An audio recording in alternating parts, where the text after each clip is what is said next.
परिचय। देखो दीपक, मेरे पास क्या है? मेरे पास एक टॉर्च है। हाँ, ये है, लेकिन मुझे नहीं लगता कि तुम्हारे पास मुझसे बेहतर चीज है। देखो, मेरे पास क्या है? मेरे पास एक लेजर लाइट है। Laser light? वाह, ये तो बहुत आकर्षक लगती है।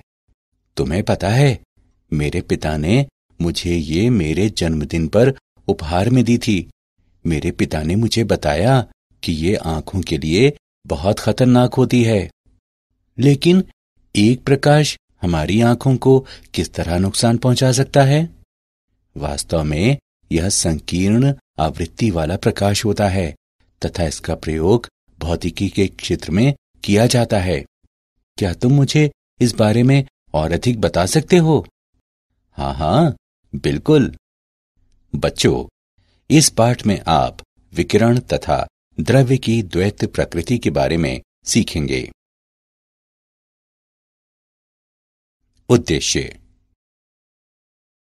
इस पाठ के अंत में आप निम्न करने में सक्षम हो जाएंगे: इलेक्ट्रॉन उत्सर्जन का वर्णन करना, प्रकाश वैद्युत प्रभाव का वर्णन करना, प्रकाश के तरंग सिद्धांत पर चर्चा करना, आइंस्टीन के प्रकाश वैद्युत समीकरण को स्पष्ट करना, फोटॉन की ऊर्जा ज्ञात करना, प्रकाश की कणीय प्रकृति का वर्णन करना, द्रव्य की तरंग प्रकृति का वर्णन करना, हेजनबर्ग के सिद्धांत का उल्लेख करना, डेविसन तथा जर्मर के प्रयोग का वर्णन करना।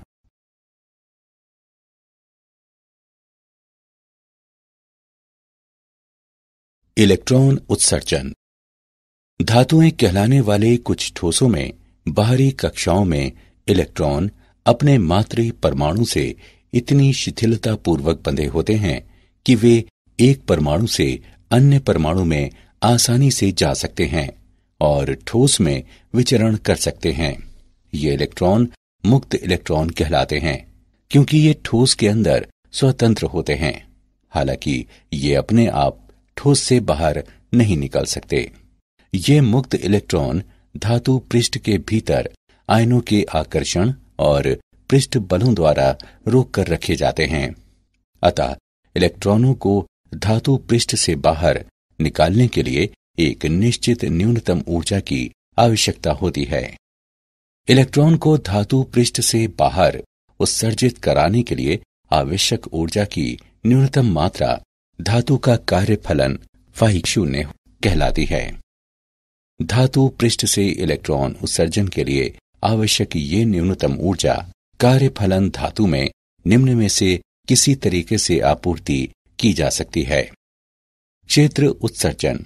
प्रबल विद्युत क्षेत्र लगाने से इलेक्ट्रॉनों को धातु पृष्ठ से बाहर निकाला जा सकता है। तापायनिक उत्सर्जन। धातु को गर्म करने पर मुक्त इलेक्ट्रॉनों द्वारा पर्याप्त तापीय ऊर्जा प्राप्त की जाती है, जिससे वे धातु पृष्ठ के आकर्षण बल से मुक्त हो जाते हैं। प्रकाश विद्युत उत्सर्जन। प्रकाश के रूप में ऊर्जा की आपूर्ति किए जाने पर भी धातु से मुक्त इलेक्ट्रॉन निकाले जा सकते हैं।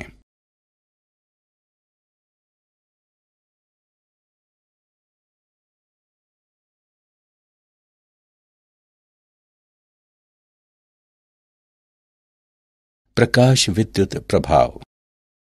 प्रकाश ऊर्जा द्वारा धात्विक पृष्ठ से इलेक्ट्रॉनों का उत्सर्जन प्रकाश विद्युत प्रभाव कहलाता है तथा इस प्रकार उत्सर्जित इलेक्ट्रॉन प्रकाशिक इलेक्ट्रॉन कहलाते हैं।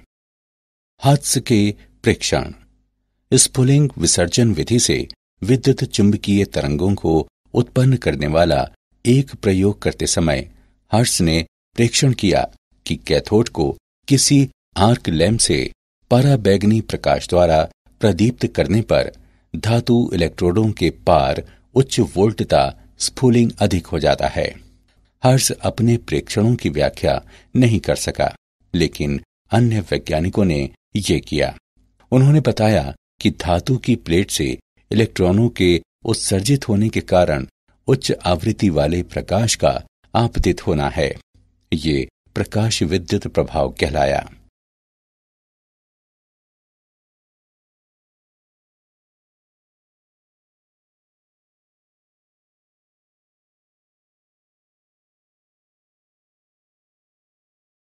हाल-वॉक्स तथा लीनार्ड के प्रेक्षण। फिलिप लीनार्ड ने अवलेखित किया कि जब दो धातु प्लेटें, जो इलेक्ट्रोड कहलाती हैं, उससे घिरी एक निर्वातित कांच की नली में उत्सर्जक पट्टिका पर पराबैंगनी विकिरण आपतित किया जाता है तो परिपथ में धारा प्रवाहित होती है। इन प्रेक्षणों ने इंगित किया कि जब उत्सर्जक पट्टिका पर पराबैंगनी विकिरण आपतित होता है तो इससे इलेक्ट्रॉन बाहर निकलते हैं जो एनोड पट्टिका की ओर आकर्षित होते हैं। निर्वातित कांच नलिका से इलेक्ट्रॉन प्रवाह परिपथ पूर्ण कर देता है और परिपथ में धारा प्रवाहित होने लगती है। तब लीनार्ड और हॉलवॉक्स ने एक जिंक पट्टिका तथा एक विद्युत दर्शी लेकर इस बारे में आगे और प्रयोग किए। जिंक पट्टिका को एक विद्युत दर्शी से जोड़ा गया। उन्होंने ये प्रेक्षित किया, जब एक अनावेशित जिंक पट्टिका को पराबैंगनी प्रकाश से किरणित कराया जाता है तो जिंक पट्टिका में धनावेश उत्पन्न हो जाता है। जब एक धनावेशित जिंक पट्टिका को पराबैंगनी प्रकाश से किरणित कराया जाता है तो पट्टिका का धनावेश बढ़ जाता है। जब एक ऋणावेशित जिंक पट्टिका को पराबैंगनी प्रकाश से किरणित कराया जाता है तो जिंक पट्टिका का आवेश समाप्त हो जाता है। इन सभी प्रेक्षणों से पता चला कि जब पराबैंगनी प्रकाश जिंक पट्टिका पर आपतित होता है तो ऋणावेशित कण अर्थात इलेक्ट्रॉन उत्सर्जित होते हैं।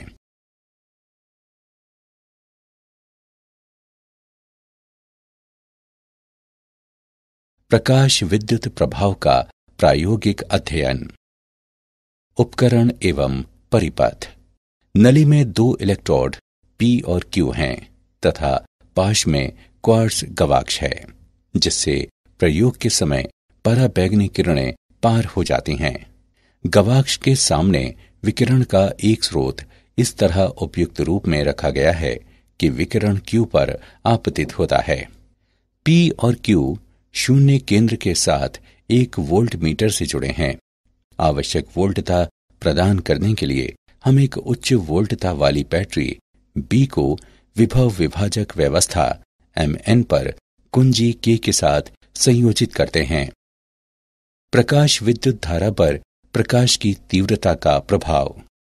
प्रति सेकंड उत्सर्जित प्रकाशिक इलेक्ट्रॉन आपतित विकिरण की तीव्रता के अनुक्रमानुपाती होते हैं।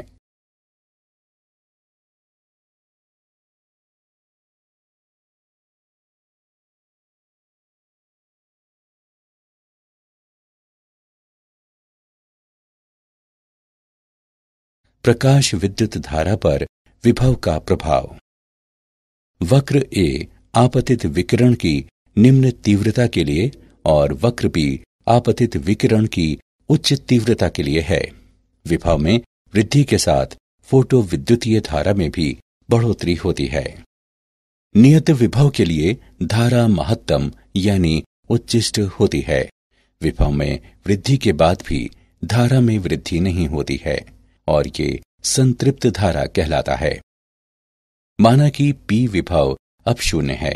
इस चरण में कुछ ऐसे इलेक्ट्रॉनों के कारण अल्प धारा प्रेक्षित की जाती है जो उत्सर्जन के पर्याप्त उच्च वेग के कारण P तक पहुंचते हैं। यद्यपि P पर कोई धनात्मक त्वरक वोल्टता नहीं होती। अब चल संपर्क L को N की ओर खिसकाते हुए P को ऋणात्मक करते हैं।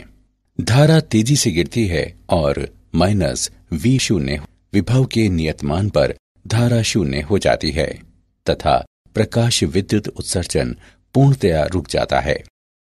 ये वोल्टता V शून्य निरोधी विभव कहलाती है। प्रकाश विद्युत धारा शून्य होती है जब निरोधी विभव अधिकांश ऊर्जित प्रकाशिक इलेक्ट्रॉनों को अधिकतम गतिज ऊर्जा K अधिकतम के साथ प्रतिकर्षित करने के लिए इस प्रकार पर्याप्त होता है कि अधिकतम बराबर EV शून्य।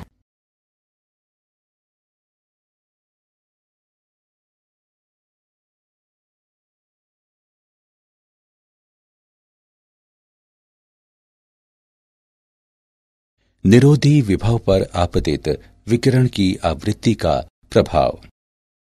प्रकाश विद्युत धारा आवृत्ति में परिवर्तन से अप्रभावित रहती है, जबकि निरोधी विभव आपतित प्रकाश की आवृत्ति में बढ़ोतरी होने के साथ बढ़ जाता है।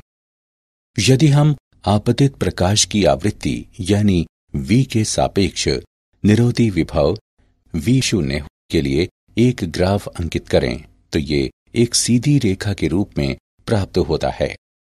यदि आवृत्ति निरंतर घटती रहे तो एक निश्चित आवृत्ति पर निरोधी विभव शून्य हो जाता है। ये आवृत्ति देहली आवृत्ति कहलाती है। अतः देहली आवृत्ति आपतित प्रकाश की वो न्यूनतम आवृत्ति है जिस पर निरोधी विभव या उत्सर्जित इलेक्ट्रॉनों की अधिकतम गतिज ऊर्जा शून्य हो जाती है। यदि आपतित प्रकाश की आवृत्ति देहली आवृत्ति से कम हो जाए तो प्रकाश विद्युत प्रभाव उत्पन्न नहीं होता है।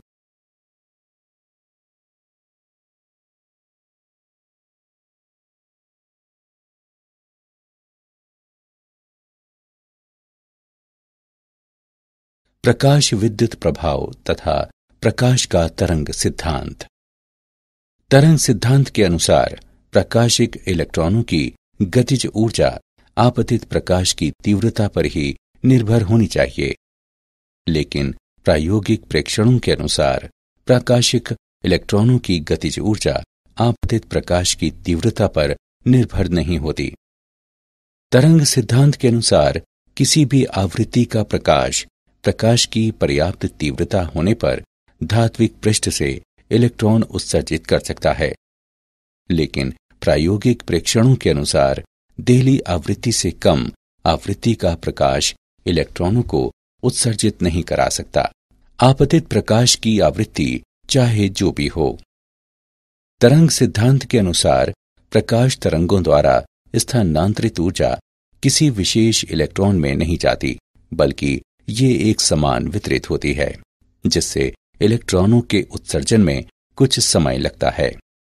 लेकिन प्रायोगिक प्रेक्षणों के अनुसार धातु पर प्रकाश के आपतित होने के पश्चात इलेक्ट्रॉनों का उत्सर्जन तत्क्षण ही होता है, प्रकाश की तीव्रता चाहे जो भी हो।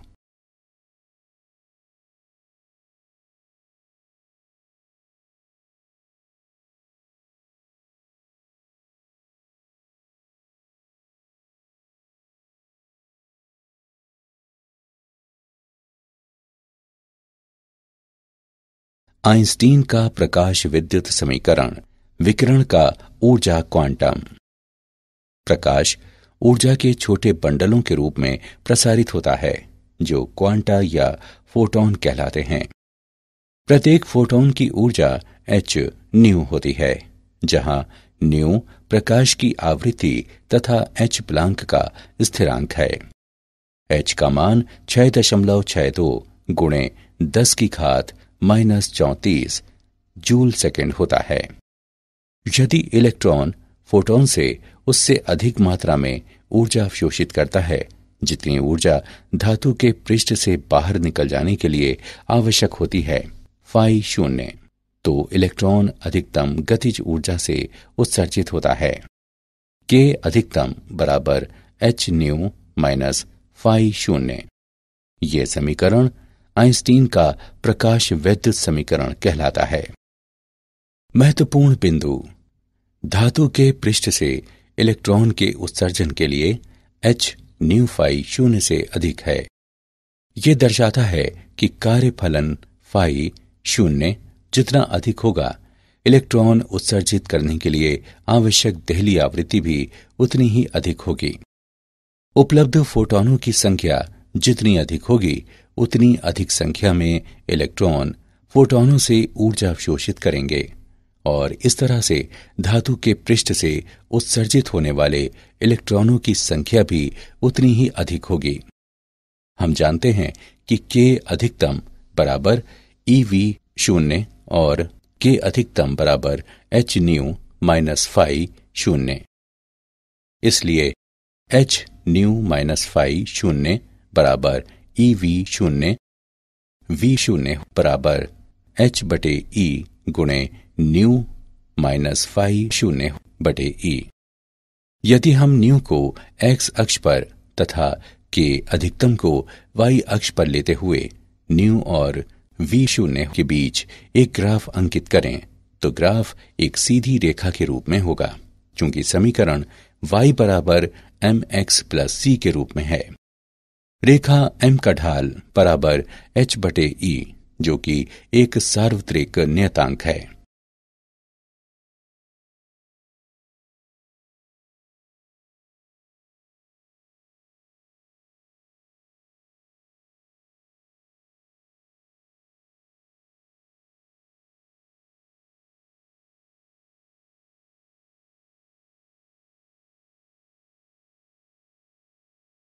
उदाहरण, यदि 4950 एंगस्ट्रॉम तरंग दैर्ध्य का प्रकाश फोटॉनों के संतत प्रवाह के रूप में देखा जाए तो ईवी में प्रत्येक फोटॉन की ऊर्जा कितनी होगी? दिया है प्लांक का स्थिरांक h बराबर 6.6 गुणे 10 की घात माइनस 34 जूल प्रति सेकेंड। हल, फोटॉन की ऊर्जा निम्न द्वारा ज्ञात की जा सकती है। E बराबर एच न्यू, E बराबर एच सी बटे लैम्डा, इसे समीकरण 1 माने। C प्रकाश की चाल है जो 3 गुणे 10 की घात 8 मीटर प्रति सेकंड है। समीकरण 1 से E बराबर 6.6 गुणे 10 की घात माइनस 34 गुणे 3 गुणे 10 की घात 8 बटे 4950 गुणे 10 की घात माइनस 10 जूल। हल करने पर हम पाते हैं कि E बराबर 4 गुणे 10 की घात माइनस 19 जूल। इसे EV में व्यक्त किया जा सकता है। E बराबर 4 गुणे 10 की घात माइनस 19 बटे 1.6 गुणे 10 की घात माइनस 19 EV। E बराबर 2.5 EV। प्रकाश की कणीय प्रकृति, फोटॉन। प्रकाश विद्युत प्रभाव आइंस्टीन के प्रकाश के क्वांटम सिद्धांत को समर्थित करता है, जिसके अनुसार द्रव्य से अन्योन्य क्रिया में प्रकाश ऊर्जा के बंडलों की भांति व्यवहार करता है। प्रत्येक बंडल एक फोटॉन कहलाता है।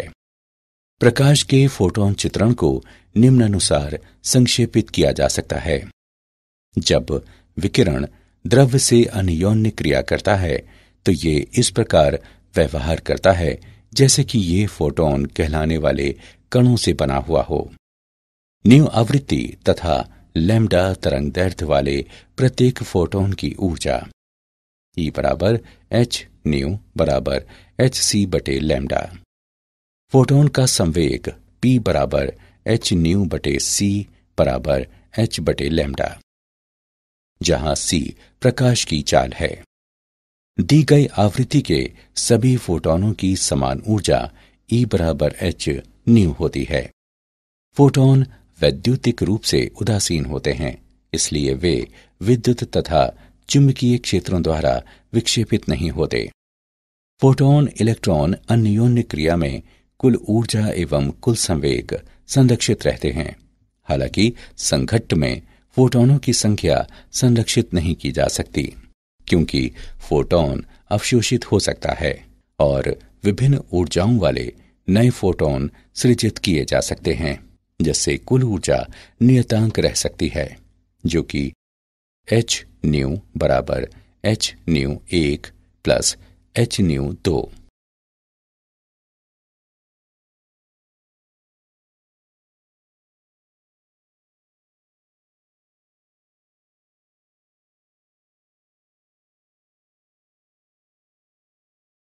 द्रव्य की तरंग प्रकृति। सन 1924 में लुईस दे ब्रॉगली ने प्रस्तावित किया कि पदार्थों के गतिमान कण तरंगों की भांति व्यवहार करते हैं तथा पदार्थों के कणों से संबद्ध तरंग दैर्ध्य को लैम्डा बराबर एच बटे पी बराबर एच बटे एम वी द्वारा व्यक्त किया जा सकता है, जहां पी बराबर एम वी गतिमान कण का रैखिक संवेग है। ये दे ब्रॉगली परिकल्पना कहलाती है। फोटॉन का संवेग है पी बराबर एच बटे लैम्डा। ये देता है तरंग दैर्ध्य लैम्डा बराबर एच बटे पी। इसलिए दे ब्रॉगली ने प्रस्तावित किया दे ब्रॉगली तरंग दैर्ध्य लैम्डा बराबर एच बटे पी बराबर एच बटे एम वी। यदि के द्रव्य कणों की गतिज ऊर्जा है तो संवेग p तथा गतिज ऊर्जा k के बीच संबंध निम्नवत होगा।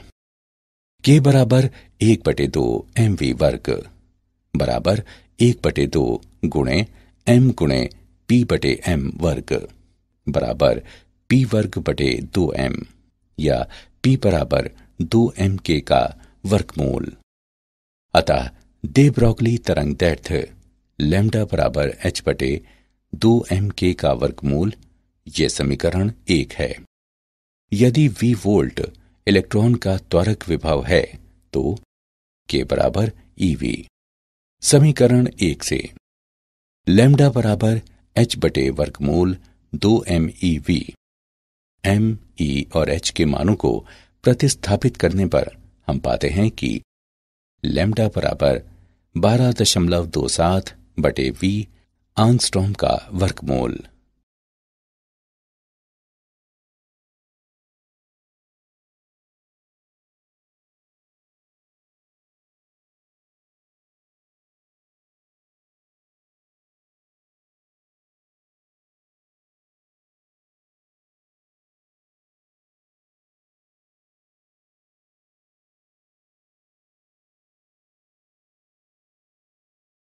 उदाहरण 5 किलोवाट विभव से त्वरित इलेक्ट्रॉनों से संबद्ध दे ब्रॉगली तरंग दैर्ध्य की गणना करें। हल दिया है V बराबर 5 किलोवोल्ट बराबर 5000 वोल्ट। नीचे दिए गए सूत्र से हम दे ब्रॉगली तरंग दैर्ध्य ज्ञात कर सकते हैं। लैम्डा बराबर 12.27 बटे V आंगस्ट्रॉम का वर्गमूल। लैम्डा बराबर 12.27 बटे 5000 आंगस्ट्रॉम का वर्गमूल बराबर 0.173 आंगस्ट्रॉम।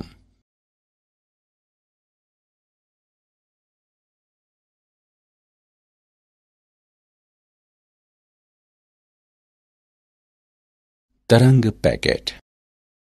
हाइजेनबर्ग के अनुसार किसी द्रव्य कण की स्थिति एवं संवेग को एक ही समय पर एक साथ ठीक ठीक मापना असंभव होता है। स्थिति डेल्टा x तथा संवेग डेल्टा p के समकालिक निर्धारण में अनिश्चितताओं का गुणनफल h कैप होता है, जहां h कैप बराबर h बटे 2 पाई। डेल्टा x गुणे डेल्टा p लगभग h कैप होगा। एक निश्चित तरंग दैर्ध्य की तरंग समस्त दिक् स्थान पर विस्तृत हो सकती है, लेकिन तरंग द्वारा निरूपित इलेक्ट्रॉन समस्त दिक् स्थान नहीं घेर सकता। इसलिए मैक्स बॉर्न द्वारा ये सुझाव दिया गया कि एक द्रव्य कण जैसे कि कोई इलेक्ट्रॉन एकल तरंग के समतुल्य नहीं होता, बल्कि ये तरंग पैकेट के समतुल्य होती है, जो अनेक परिवर्तनशील आवृत्तियों वाली तरंगों का अतिव्यापन होता है और परिणामतः एक निश्चित क्षेत्र प्राप्त होता है जहां तरंगें समपोषी व्यतिकरण करती हैं और इस क्षेत्र में कण के होने की प्रायिकता अधिकतम होती है। यह क्षेत्र तरंग पैकेट कहलाता है।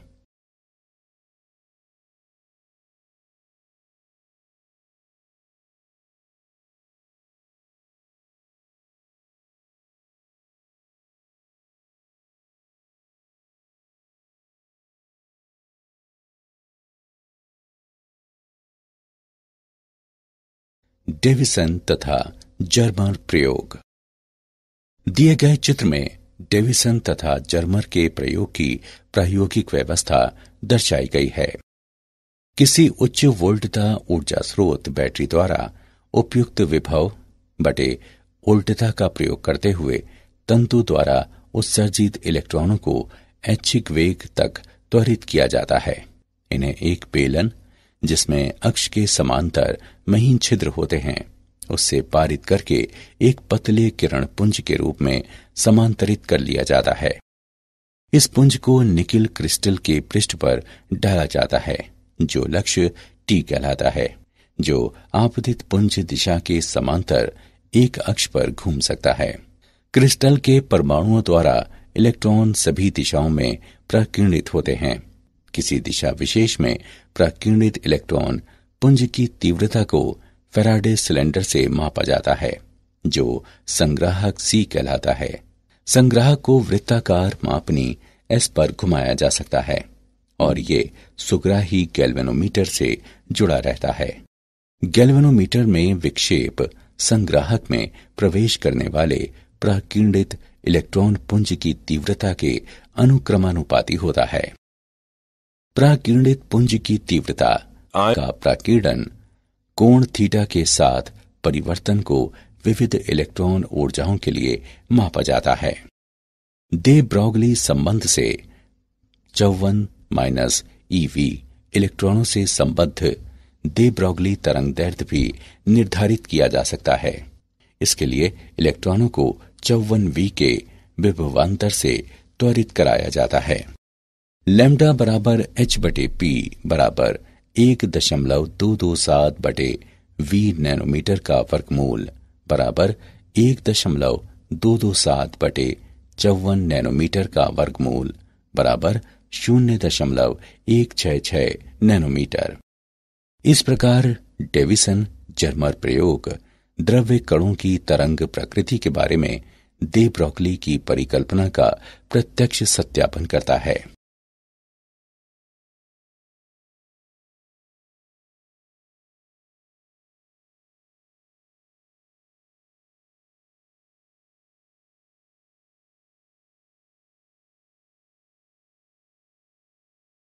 क्या आप जानते हैं 1905 में अल्बर्ट आइंस्टीन नामक जर्मन मूल के भौतिक विज्ञानी ने प्रकाश वैद्युत प्रभाव का विवेचन किया। 1924 में लुई दे ब्रॉगली ने तरंग कण द्वैत प्रकृति पर अपना सिद्धांत प्रस्तुत किया।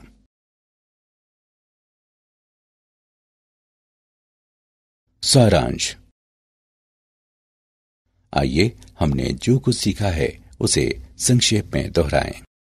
इलेक्ट्रॉन को धातु पृष्ठ से बाहर उत्सर्जित कराने के लिए आवश्यक ऊर्जा की न्यूनतम मात्रा धातु का कार्यफलन फाई 0 कहलाती है।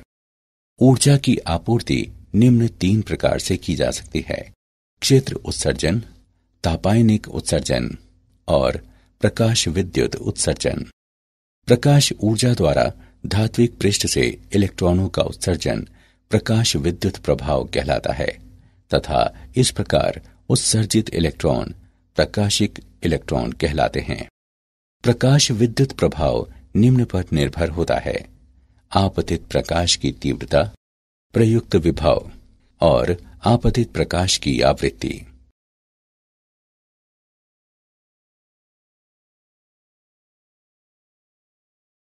आइंस्टीन का प्रकाश विद्युत समीकरण K अधिकतम बराबर h-nu-phi 0, जहां K अधिकतम गतिज ऊर्जा है, न्यू प्रकाश की आवृत्ति है, phi 0 धात्विक पृष्ठ का कार्यफलन है। आइंस्टीन के प्रकाश का क्वांटम सिद्धांत के अनुसार प्रकाश ऊर्जा के छोटे बंडलों के रूप में द्रव्यों से अन्योन्य क्रिया करता है और ये बंडल फोटॉन कहलाते हैं। न्यू आवृत्ति तथा लैम्डा तरंगदैर्ध्य के प्रत्येक फोटोन की ऊर्जा E बराबर h न्यू। दे ब्रॉगली तरंगदैर्ध्य लैम्डा बराबर h/2m_k का वर्गमूल, जहां k द्रव्य कणों की गतिज ऊर्जा है। हाइजेनबर्ग के अनुसार किसी द्रव्य कण की स्थिति एवं संवेग को एक ही समय पर एक साथ ठीक मापना असंभव होता है। डेविसन जर्मर प्रयोग द्रव्य कणों की तरंग प्रकृति के बारे में दे ब्रॉगली की परिकल्पना का प्रत्यक्ष सत्यापन करता है।